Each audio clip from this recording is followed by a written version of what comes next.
So welcome to our webinar. Just want to introduce myself. I am Tammy Cyrus, and I'm a part of the professional development team for MBA. But just so you know, I'm also a teacher that uses these products. I teach business and marketing education classes at South Central High School in North Carolina. And for the next few minutes, I'd like to spend some time demonstrating how to access the Learning Center and how to explain some of the features and functions within the Learning Center. I'm asking that you self-mute in an attempt to make this as interactive as possible. I still hear somebody, so I know that everybody's not quite self-muted, but hopefully I've got these little signs all throughout my slideshow as a reminder that hopefully you'll do that. Throughout the webinar, I will be stopping and demonstrating the use of the Learning Center. If you have any questions along the way, please make sure you ask. I'm not just putting that out there. I do want to make this interactive so that you can hopefully have some takeaway with you once this session has ended. So if you guys don't have any questions for me right now, we'll go ahead and get started. So, in looking at this, these are the things that I would like to cover with you guys tonight. One of them is actually obtaining an account in the Learning Center if you have not already gotten one or signed up for one. One is accessing the Learning Center, creating a course, and then exploring some of what's going on with customizing the actual course to make it beneficial for you. So where to start? If you are enhanced membership states, and I'll show you those in just a minute, you have free access to the Learning Center. In order for you to gain access, though, you need to make sure that you set up an account. So in order to set up an account, you need to make sure that you email helpme@mbaresearch.org. That email address is on your screen. The information that is needed there is going to be your name, your email address, which is your school-issued email address, the school name, or your school name, your school address, and then the city, state, and zip. Once that information is submitted to helpme@mbaresearch.org, then an account will be set up and you'll receive an email letting you know that it has been set up and what your next steps would be as far as being able to access. When I say enhanced membership states, what that means is the state departments for these 6 states have decided to purchase for their teachers access to the Learning Center, and it's only teacher purchase only. It doesn't include your students. It's just for you to have access to the Learning Center. That doesn't mean that those who do not have enhanced membership state are disqualified or can't access it. It just means that you may have to get funding at the district or your school level in order to be able to access the Learning Center. So if you are a part of any of these 6 states listed, Arizona, Idaho, Kentucky, North Carolina, Nebraska, or West Virginia, then like I said, your state department has this provided for you. And please, I can't encourage you enough to make sure you get yourself signed up so that you can take advantage of what they're actually paying for you to participate and be involved in. So when you access the Learning Center, the site that you need to access the Learning Center from is mba.instructor.com. Now, just anything that you pretty much do on the computer, there's more than one way to do things, but this is the easiest, quickest access from point A to point B to actually access the Learning Center. You can go through MBA's website of their actual website and kind of go through some drop-down menus to get there, but this is the straight, direct shot to the Learning Center. So if you are a first-timer in the Learning Center, I know that we're well into the school year.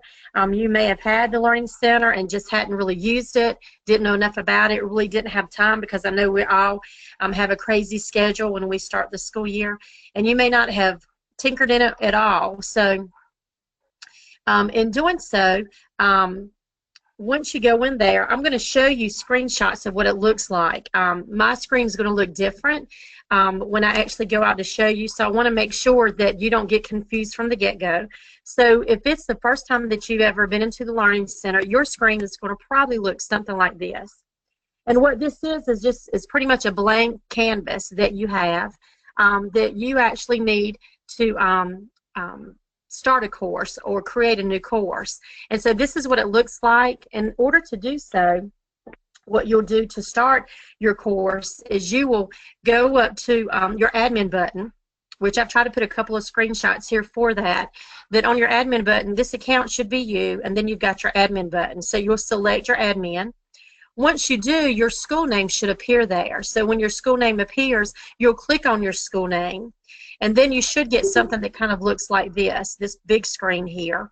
And on this particular big screen, as you can see on this screenshot, there are no courses in this particular term. So this is where you'll add your course. So over to the right-hand side, you actually have the part that says add a new course. And so you're going to click on add a new course. And when you do, it's going to bring up a dialog box. And on that dialog box, this is where you get to name your course. Now, as you can see, course name and reference code, they're both required for you to be able to key something in there. In doing this, it's not any particular thing that you need to give it. It's whatever you want to call it. So in this particular example, it's called Advanced Entrepreneurship. That might be the name of your course. For me in North Carolina, it's called Entrepreneurship 1, so that's what I would call it. So this is whatever you name it. There's no right or wrong to this. This is just you giving it a name. The reference code, that's not anything you'll look up or look for. Again, this is what is going on here with your reference code, where you may want to have, like in North Carolina, for the Entrepreneurship 1 course that I teach, the course number for North Carolina is ME11. So I would put ME11 here, but you can use whatever you want to. I put ME11 and then I'll put my last name. So then there's no question, as I'm looking at a series of different courses at my school, that this is mine, because of the fact that it has my name in the reference code. Again, there's no particular code that you're needing to put here. This is all up to you and how you want to organize your course. That's just a suggestion. Your sub-account is going to be your school name, and then the enrollment term. You may have the option for default term, but I would encourage you to put the current school year, so 2017, 2018, if you're planning on using it this particular year. Any questions on that? I don't know if I have anybody that is first time ever in the Learning Center. I know I probably have a different mixture of people in attendance tonight that you may have your laptop in front of you, or your desktop, or 2 computers, and you're trying to do this, or you might have your snap of your screen on, so you're trying to do this as I'm going through it. So if you've got any questions, I know that some people have arrived in here. Please ask them along the way so that we can kind of stop and I can help you as we go along. So this particular steps that I just went through are the first time at the Learning Center. I can't really recreate these for you in my Learning Center because I've already been there. But the next couple of screens will be some that will look familiar to you when I actually go out into my own Learning Center. So a question that popped up is, how is this different than States Connection? States Connection is a totally different entity or resource that MBA has available to teachers. States Connection has its own login information. That is pretty much giving you just about everything else except for your lab modules. You can actually go through your States Connection and get to your labs through the Learning Center, but this is just the direct way there. Your States Connection has some other things that towards the end of this webinar, if we have time, I'll be glad to kind of share some of the things that are out there on States Connection, because again, if you are a member state or enhanced membership state, either one of those, you have access to States Connection, but you do have to set up an account in order to be able to access the stuff in there. That is probably one of the best kept secrets in MBA is States Connection, because there's so many gold nuggets that are sitting in States Connection that you could probably, or that you would find beneficial in using within your classroom.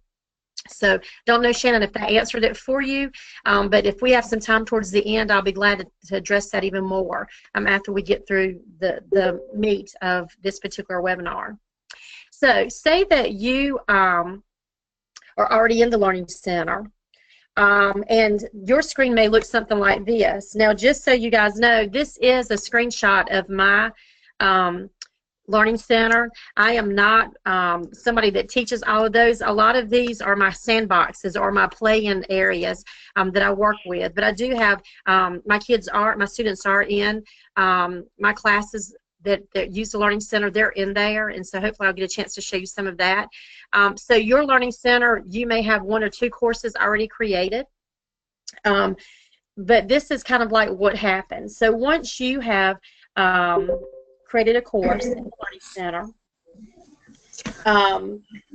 one thing that I want to emphasize that has not been a big to-do, and actually we kind of in our training have showed you this feature and have asked you to whenever you start a new course to do this, but we found out maybe a month or so ago that this is not the case. There's another avenue that needs to be explored when you start a new course. So I put this up here. When you're looking at your dashboard up in the right-hand corner, you've got start a new course. Do not, I repeat, do not use this option to create a new course. We found out that what happens here is when you create a new course using that feature, that your new course goes out into cyberspace. It is not connected to your school. And so if you try to retrieve that particular course, then you are in the mix of thousands of other courses that may have the same name as you all throughout the country, of the different teachers that use the Learning Center. So anytime that you are creating a new course, whether it's a new year or whatever the case might be, always go through your admin icon to create a new course. Now, I know I've had a couple of people come in late. I'm going to ask you to please self-mute so that we can get rid of any background noise that may be there. And in addition, if you have any questions while we're moving along, please ask me those questions. But if you could please self-mute as we're going through, it'll kind of make things go a lot quicker. Just to kind of repeat what I just said here quickly, whenever you're creating a new course, always make sure that you go through the admin icon to do so. And the steps will look the same, just like what this is. Once you add a new course, you'll kind of set it up the same way. Do not use this part. This is a button that's there, and at the top you'll see that there's a big box that says use admin to create new courses. Do not use that one that is on your dashboard, because again, your dashboard, if you create a new course here, it'll let you do it, but it does disconnects your course from your actual school. So anybody else who's named that course the same as you, your course is going to get lost in a list of thousands potentially that may have had the same name. Are there any questions about that at all from anybody? Are we good? Okay. So once you have created a course, you'll go back to your courses, and you should see something that looks very similar to what this screenshot looks like. It'll have the name of the course that you have, your subcode that was there, or the reference code. And what you'll do, if you'll notice right now there's 0 students and there's not a teacher assigned. So in order for you to be able to build your course, you have got to add yourself to this course. So under settings, on this particular one, it's advanced entrepreneurship. So under settings, you're going to click that, and once you do, this particular screen pops up for you to add people. So what you would do there is select people, and once you do, you'll get this particular screenshot, and you'll say plus people, and this is where you'll add your email address. Once you add your email address, then you're going to identify yourself as the role of teacher, and once you identify yourself as the role of teacher, then you're going to end up getting an invitation to accept the invitation to join this class. As a side note, in the event that you do intend or you do have your students or the ability to have your students enroll in the Learning Center, this would be the same place that you would go to add your students to your course as well. The only thing that would be different, again, you would have to use email addresses for them, and you would assign them the student role or not the teacher role. So you, once you have added yourself, this is kind of like what you'll get on your, at the top of your course. It'll say something along the lines of, you'll need to accept the enrollment invitation before you can fully participate in this course. So in other words, you can't add any labs or build your course or anything until you've accepted this. And so you'll accept it, and then you become a part of the course that you're trying to build. Any questions with that? Okay, y'all are quiet out there, so I'm hoping that you're just absorbing all of this and you're trying to kind of see how it goes. Like I said earlier, with adding students to your course, you would go back to the same place. You would go back to the course, to settings, to people, add people, and then you would, like I said, key in your student email accounts, addresses, make their role as students, and then they would get that same type of invitation. The other thing that I want you to make sure that you know is that when you actually invite students, if you have not published your class or your course for your students to see it, they will not get that invitation until you actually publish your course. So if you set all that up and you've got everything pretty nice and it's ready to go, and then you've submitted to invite students to your course, but they're not getting the emails, make sure that you've published that course. If you have not published that course, they will not get the invitation to actually join the course. Okay, so I kind of took a snapshot of that just to let you know that that's what that looks like for you as far as to resend the invitation. So say that you sent it, they says, well, you know, Ms. Cyrus, I didn't get it, so I resend the invitation, and this is pretty much the pop-up that you'll get. On their end of it, they will get an email that's giving them the invitation once you have published it. And this is kind of what that looks like. It's a course invitation.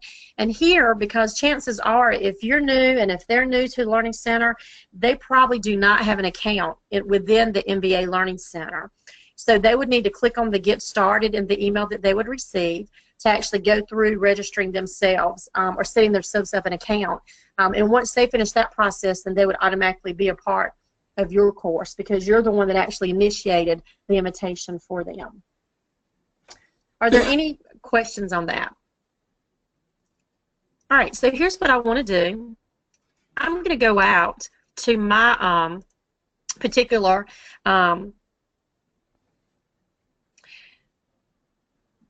okay, so one of the questions that was asked was their students do not have email. As long as you have their email address, their email account doesn't have to be a school-initiated email account, but they do have to have some way email-wise to correspond with you. So you would, you know, want them, whether it's their own personal email, that they would just apply for you to be able to key that information in. So here we are. What I want to do is to walk you through creating a course. And so this is my dashboard. And so if I wanted to create a course, I would come up to my admin icon. And this is my school. So, of course, I would click there. And these are all the different courses that are at my school. That's why I'm saying that it's important for you to kind of name it the way that you would recognize it. This right here is one of my courses. And if you'll notice here, I've got my name tagged here, and I'll show you how I actually did that. So here, over on the right-hand side, I've got new course. So I'm going to create a course here. So on this one, I'm just going to call it Webinar Example, just because of the fact that this is not going to be a true course that I'll use. So I'm just giving it whatever name that I want to call it. In your case, it would be your course name. And then the reference code that I'm going to use here, I'm just going to put WE for Webinar Example, and then I'm going to put my name there. And that just, whenever I'm looking at courses in the account for my school, I can look at that reference code and know if somebody else was teaching the same course as me, that this one is mine. The sub-account is automatic. That's for my school. And then my default term I'm going to do for the 2017-18 school year. So I just do Add Course.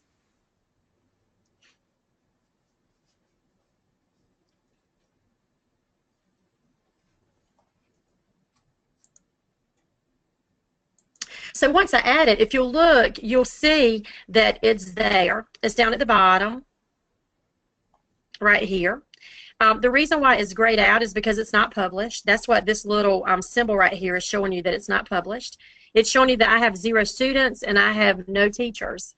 So what I would do at this point in time is click on Settings. And from here, I'm going to go to People.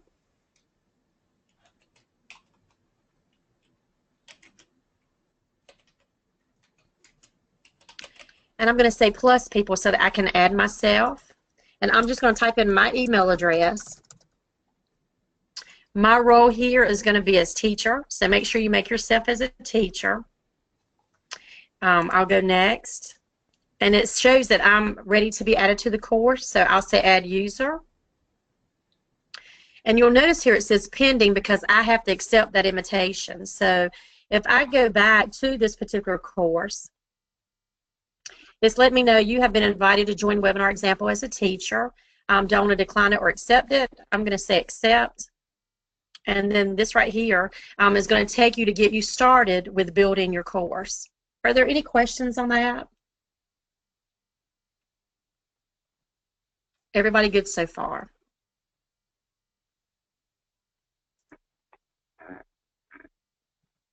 want to make sure that I'm answering the questions. I'm trying to look as I go. Okay. All right, so if I don't have any questions here, then I'm going to go back to the PowerPoint and just go over a couple of slides to show you about the labs that are there. So you have gone through adding yourself. Let me go back here for a second. So if you had students that you're going to add, you would go back to people within that course, and you would do your plus people. And this is where you would actually add your students. You would do it the same way.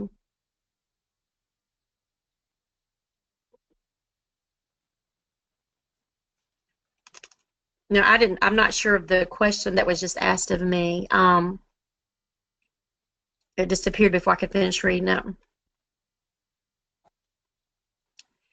I noticed that when you added yourself as a teacher, there was a box where you can check to interact with students. How does that work? Is that for distance learning?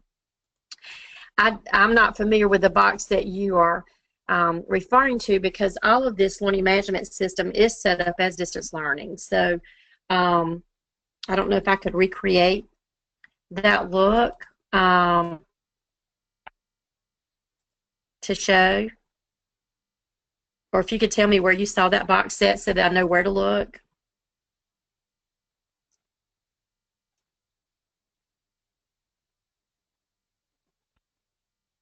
Okay.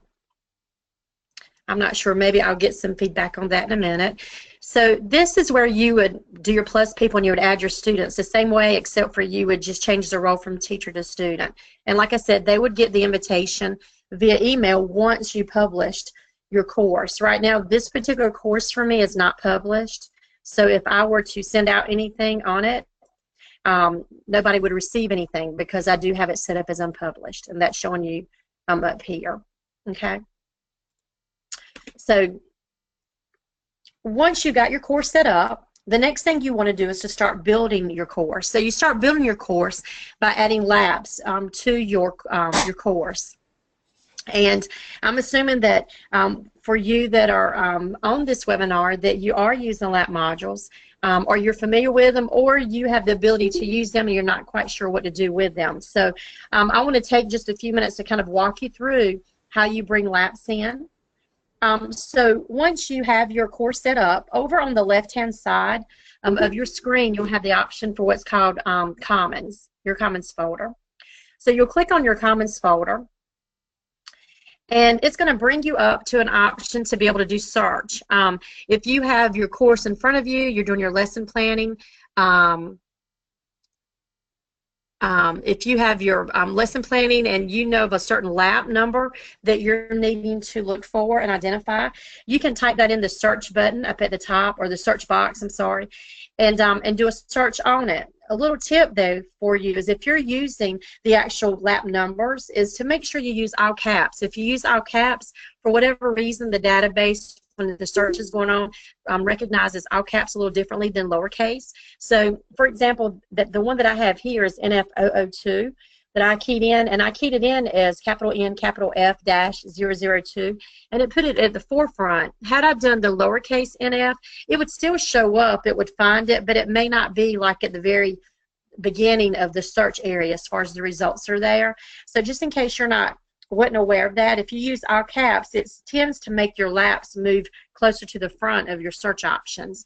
Other ways that you can look for labs, so that you don't know the number, but you do know what's in it, you can do a search for keywords, or even if you know the name of the lab but don't know the number, you can actually do a search for it by the lab name as well. So this is where you would actually key that information at.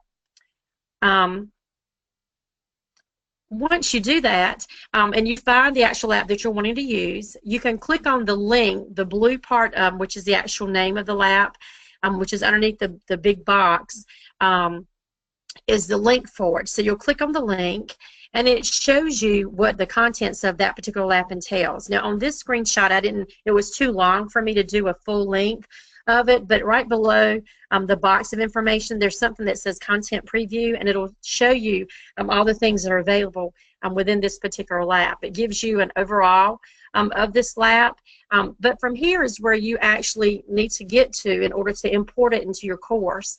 So you've added your course, you've added yourself, and once you've added yourself, then that allows you to be able to import into Canvas. So you would go down to your actual course that you're wanting to add this lab module to, and you'd put a check beside the box, and then you would click on the Import into Course. Once you do that, you'll get a box up at the top, a banner that says you have successfully started. Started is your keyword there because it means that the importing process has started. If you were to jump over really quickly to your course, it may not be there yet. It just really depends on the size of your lab and how many labs you're trying to import in. So it may take a few minutes for it to show up, but just know that if you get the green banner up at the top, it's letting you know that so far you've done everything correctly and that it should be there soon as far as importing it in. So once you get it imported in, your labs come into your course as modules. And so the modules are broken down, and everything that's showing there is all about what's in that particular lab.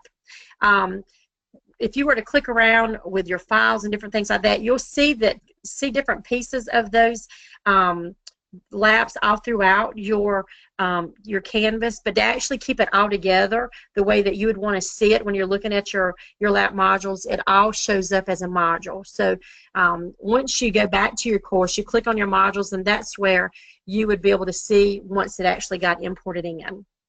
So again, I'm going to go back out to my particular area, and I'm going to go to Commons.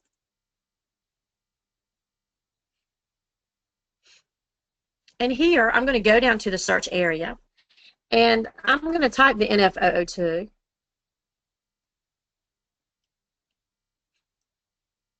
And if you notice, just trying to show you the example, the NF002, if I were to scroll down, I would eventually find it somewhere. I hope it doesn't prove me wrong. Right here. It's way at the bottom. But if I were to come back up here, and to make this all caps NF002, it should move it to the forefront. So I'm going to click here to just show you how that works. And again, this is what that looks like. Scrolling down to your content preview just shows you what's in this particular module, all the information that's there online, as well as the things that you could actually download for your classes if you're using a different learning management system.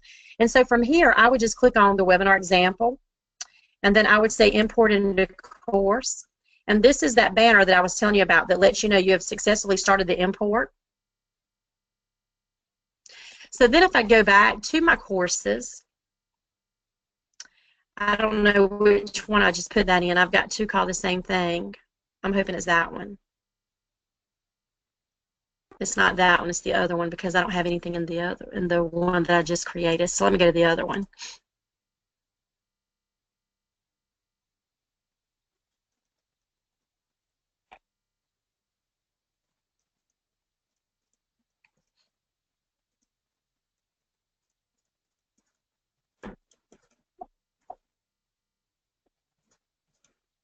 And I know it's not this one because I just created that one too. So let me go back.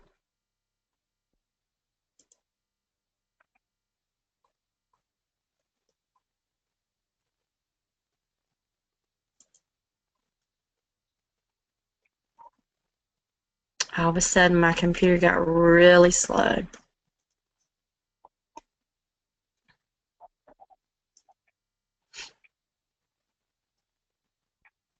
All right, so this is the one that I just imported in, the NF002, get the 411.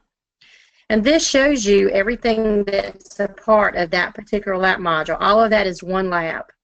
And I'm going to break that down for you in just a couple of minutes to just kind of make heads or tails out of the things that you're seeing. So this is all one module. That's the only thing that I've imported in. You can collapse it if it looks like it's just too much, especially once you get several labs brought into your course. You can collapse it so you're not looking at so much. But in order to see everything that's available for that particular lab module, this is what you would see. Any questions on that?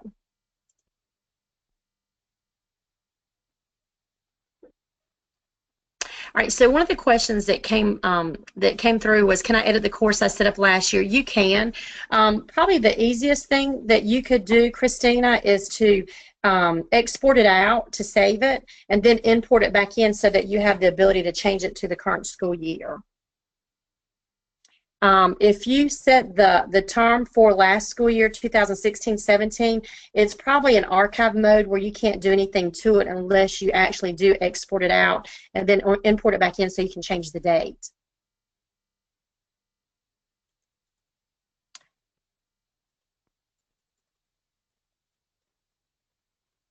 Any other questions about bringing in a lap into your course? I don't know if it's just totally overwhelming or if it is, you all know how to do this so far. I don't know, but any questions you have, I'm here to kind of help in any way I can. So if you don't have any questions for me right here, then I'm going to scoot back over to the PowerPoint.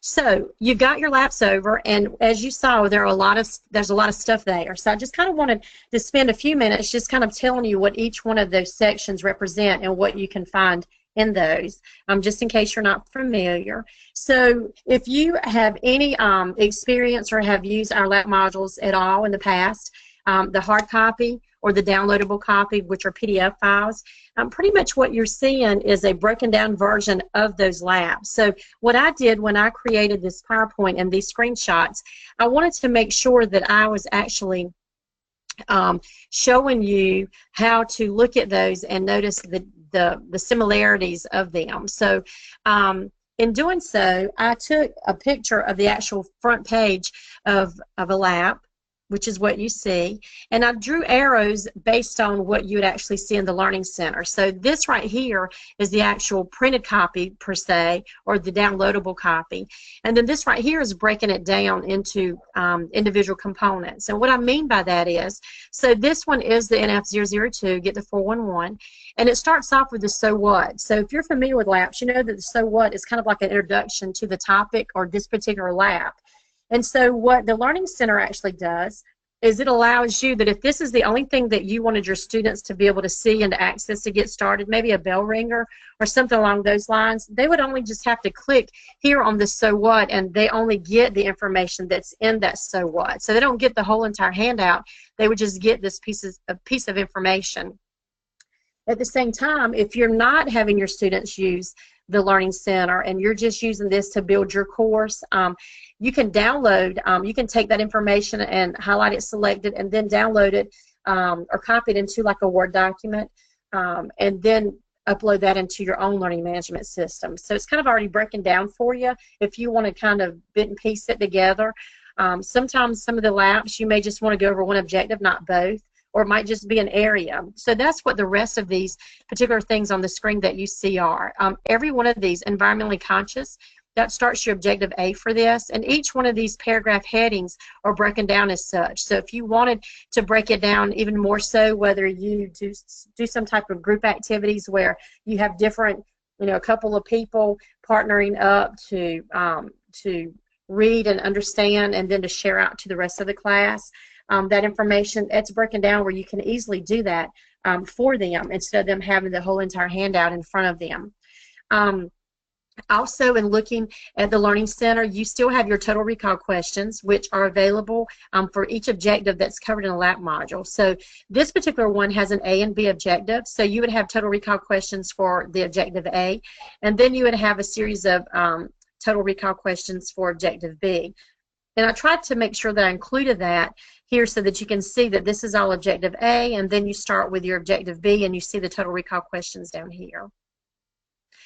This is just kind of opening up the student handout so you can kind of see again how things look, where you still have your headings and things here. You've got the summary that's there as well, and then you've got your total recall questions.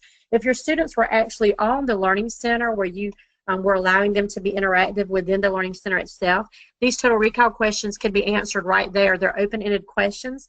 that you can have your students answer them directly into the Learning Center, into that particular canvas there, whether you grade it there or however you wanted to do it. You wouldn't have to really give them these questions separately. They could answer it there.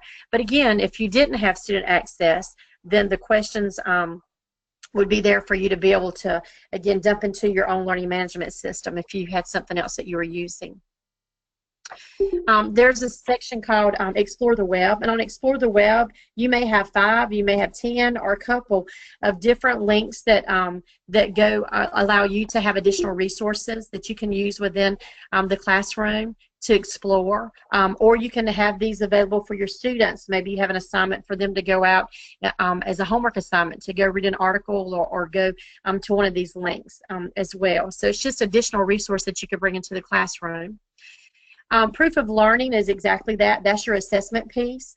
There's 2 different types of proof of learnings that are available here. One of them in this particular screenshot is called a practice test, but the newer LAPs or the updated LAPs, the practice test has been changed to the learning guide.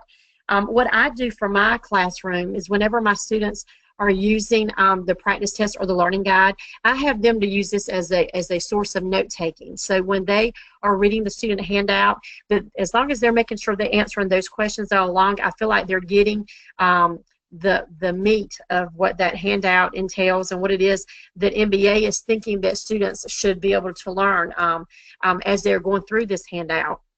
And then what I find is that with the learning guide or practice test questions, that a lot of times your post-test questions kind of stem from those same questions. It's just the fact that your post-tests are in multiple choice format for the Learning Center. Again, you can actually have your kids or students participate in filling out those different pieces within the Learning Center, but there's also a part under the instructor section that you can actually download those and then import them into your own learning management system if you do not have the ability or the access for students to be able to be a part of the Learning Center. So proof of learning allows students to complete assessments online. Student access, again, is not included in your Learning Center subscription. That is an additional cost for you to be able to add that to what you already have. That is per seat, per student seat license. And you have to purchase at least 10, where in the past it used to be a different package that was there, but now it's more about how many that you need with a minimum of at least 10 students to be able to get student access. Any questions on that? Okay. Then you've got your downloadables, and your downloadables are pretty much where you can give students access to the handout, where I was showing you the screenshot of the actual handout. It is a PDF file that you can download and have students that have access to that, as well as a PowerPoint presentation that is built around that student handout as well. These are 2 things that they're not under the instructor section. They are they're actually in the student section, and you can just make them available. The question was asked was how much were the student to be able to get student access for the Learning Center. So to tell you what that is, again, the minimum order is 10. If you are a member state, that means your actual price would be from between 10 and 100 students would be $5.50 per student. If you order more than 100 licenses, so starting at 101 plus, then it would be $3.85 each. If you are in a state that is a non-member state, student license 10 to 100 would be $7.85 per student. And then if you got more than 100, so starting at 101 would be $5.50. So if you are a member state, it can be as much as $5.50 each or as little as $3.85. And you know, depending on how many classes that you teach that use the course guides where you would use the lap module, really depends on how many student seats that you would be interested in buying. But of course, like anything else, the more that you purchase, the cheaper that it gets. I'm trying to see if I answered that question, all parts of it. The student access, is this per year? You know, that is a really good question. I want to say yes, but let me just double check on that, Karen. And what I'll do is if you'll give me your email address, then I will definitely get that answer clarified. I want to think that it is per year because it's per your seated students, but I don't want to misinform. So I'm going to say for now, yes, that is per year, but I do want to get it clarified for you. So whether you private me or put it up there on the chat, what your email address is, I can find that out for you, and I can shoot you an email once I get that answer.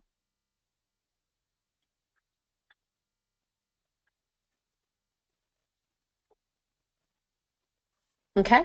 Any other questions for that? Okay. So then one of the biggest sections of the Learning Center for you or for us is the teacher material.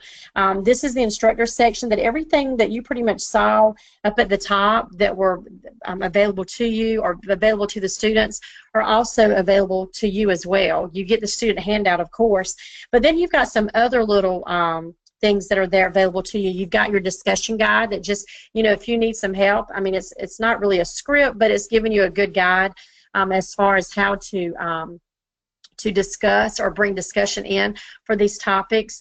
You do have 2 activities that are individual activities and 2 group activities for each one of your labs. You can take and use them as they are, or you can modify them to customize them to work in your room.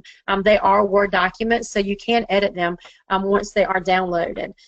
You do have the ability to break down your handouts by objective A and B on the instructor section. And then, of course, you've got your practice test, or learning guide is what the new term for that is called, as well as your post test, that you can download those and then upload those into your own learning management system if you're using something like Google Classroom or Schoology or Edmodo or your school Canvas, because like for me, we have school Canvas as well as the MBA Canvas at our school system. And then there's a little section called feedback. A lot of times this gets missed, but MBA is adamant that we want to hear from you. If you see that there's a link that's not working, or you've got an idea, or even, if something was great, a testimony of sorts, please share it. That's the only way that we can get better, is to hear from you and to know what's working and what's not working for you, and to be able to fix things that may not be working, or to modify things that might just need a little tweaking in order to make it better. So any type of information that you can share with MBA gives you that opportunity to do so in the feedback section. So make sure that if you do have something to say, good, bad, or ugly, that you do include that and just share that information with MBA. Any questions on the lab modules? Okay.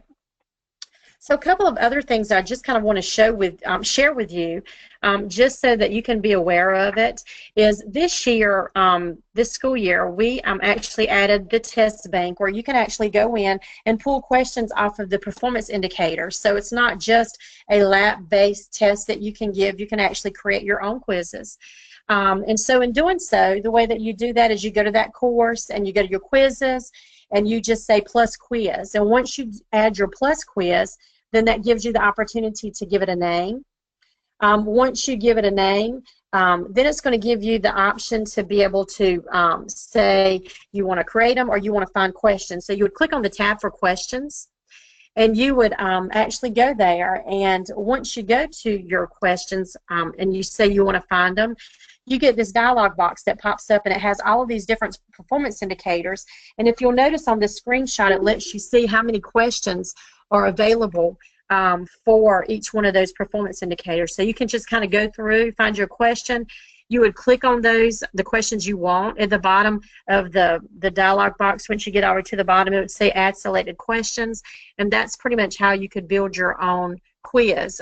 For any of you that may be CTSO advisors, this would give you an opportunity to kind of customize some questions to get your kids prepared for competition, for any questions that, if there's a certain area in which they are competing in. This gives you a chance to kind of customize that by pulling out questions from your performance indicators. So The other thing that I want to show you, because I know I'm running out of time, just a couple of things that the collapse and expand, I showed you that with the actual triangle that's here that you can collapse or expand to show everything or to collapse everything. It just kind of cleans it up for you when you have it collapsed. To publish and unpublish, I showed you that your course has to be published in order for your students to see it and accept the invitation to join. But anytime that you are in your labs, if you have a check mark, it means that it's published. If you have the little, this particular symbol has changed, Canvas is always updating, that looks like almost a flathead screw that you would screw in when it's not published. So that's how you would know if it's published and not published, is whether or not it has a check mark or not. So let me kind of show you that if I can. So all of these are published. So if I wanted to unpublish this, I would just click on it. It toggles. So you would just unpublish them, or you can unpublish the whole module. But what I have found that sometimes when you unpublish the module and these are still active, they still show. So you might want to just force, you know, to make sure that your kids aren't seeing what you don't want them to see, that you unpublish all. And so while I am here, let me just kind of show you that you can also, you don't have to set yourself up a student account. You can see the student view. If you go to your settings on that course and go to student view, you can actually see what your students are seeing. So on this one, it says no modules have been defined for the course. That's because I unpublished it. So if I go back to my student view and come back and republish this and go back, it should show that at least it's there. And there it is right there. So that's how that works. So you don't have to create a separate account for Student View. You can actually go to Student View just through your settings within that course. I know that all of this, our time is tight. We don't have a lot of time to do a lot of things, but a couple places that I do want to send you, just so that you, if you have an interest in getting more information. These are 3 different websites that I know it's really long. So what I did was I created a shout key. If any of you have been in any of my other sessions before for any conference or webinar that we've done, I love what's known as a shout key. And a shout key is pretty much a tiny URL, but it just gives you an English word. And so the shout key for that first one is called 7. The shout key for the second one is called Would, W-O-U-L-D. And the shout key for the third one is called First, F-I-R-S-T. And so to show you that little, I call it a nugget because it's a pretty cool tool.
Are you still there? Hello? Still here. We're still here. Okay, sure.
All right, so are y'all still there?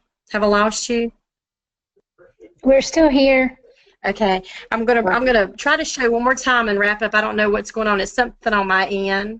It keeps telling me I'm connected, reestablished, disconnected. So I'm sure it's something with my internet. But I just wanted to show you this one last thing about the 7. So I gave y'all the Shout Key shortcuts. So if I typed in shoutkey.com and then 7, that's going to take you to that particular link. So in order to, you could use that on, for yourself if you send your students out to different places on the internet without having to give them that long URL. So again, for those 3 links that I was trying to show you, the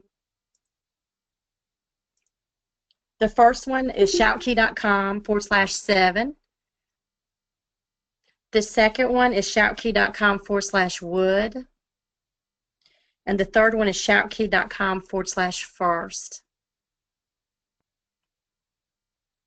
So, do you guys have any questions for me?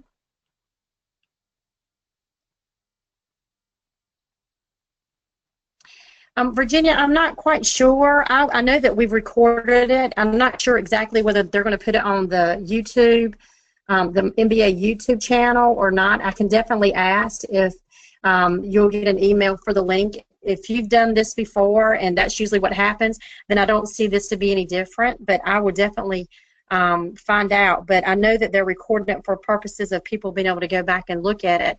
I'm just not sure where they're going to place it. So if you want to give me your email address, I'll be glad to let you know the results of that as well.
I'm still here. I'm not sure, again, what's going on with my connection.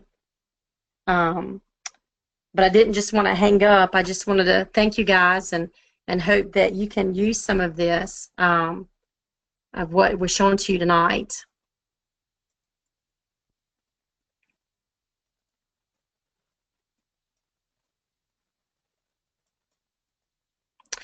Gwen, there will be, I actually am doing one on Wednesday night for best practice for LAPS. It just shows you some ways that you can use LAPS within the classroom. And that is for Wednesday night, November the 1st. It starts, I believe, at 6 o'clock as well. And I'm going to type that in there just in case you didn't hear that.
Karen, to register for the best practice for LAPS, if you go to their website, if you haven't received an email on it, there is a place there to register for that one. It's like right on the main page about best practices for LAPS's upcoming series or something like that.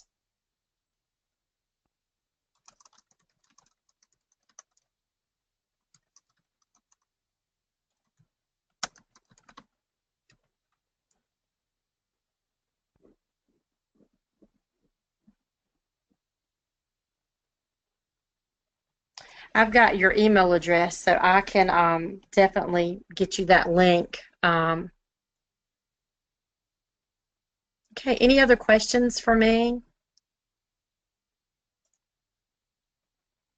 All right, well, thank you so much. And again, I will get these questions answered, and I will see if I can retrieve the email addresses to see if I can get something sent out to you about any upcoming classes or webinars that are being offered that you may have an interest in. But I do know for sure, because I'm doing that one on Wednesday, November the 1st, for best practices for LAPS. If you don't have anything else for me, then I'm going to say good night. I hope you all have a great evening, and I hope that your upcoming holidays would be wonderful, and you'll get a chance to spend time with family. Take care. Thank you.